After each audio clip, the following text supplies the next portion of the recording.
উঠে নিব। মাংসটা আমি পানি দিই নাই,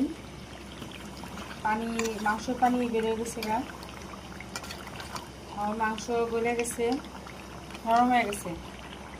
এখন আমি মাংসটা রেখে দিব। এখন পোলাওটা আমি চালটা ভেজে নিব।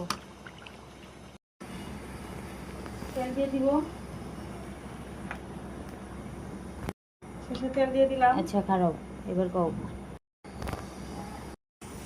আমি এখানে সব জয়ফল, এলাচ, লং, দালচিনি সব কিছুই আছে, সাদা গোলমরিচ সব দিয়ে দেবো এক এক করে।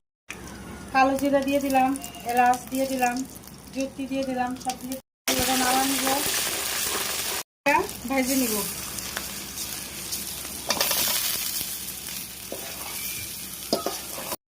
আমার ভাজা হয়ে গেছে।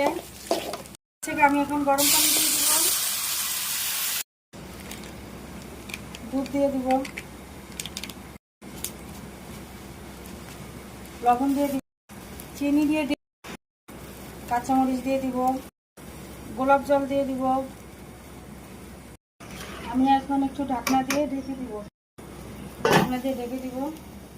উঠাই নিব। দিয়ে দিব মাংসের মশলা দিয়ে দিব, গরম সব মশলা দিয়ে দিব এর ভিতরে, সব ধরনের। ঢাকনাটা উঠে নিব। এখন পোলাওটা নাড়া দিব।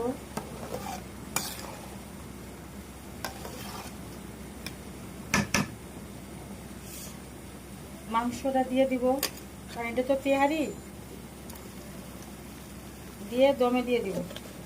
কালারটা কত সুন্দর এসে।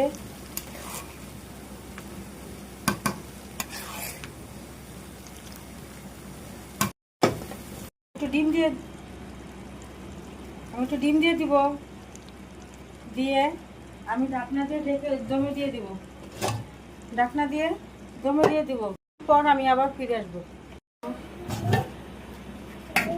দেখেন কত সুন্দর হচ্ছে ঝরঝরা। একটু ঘি দিয়ে দিব, এরপর দিয়ে ছিটিয়ে দিব।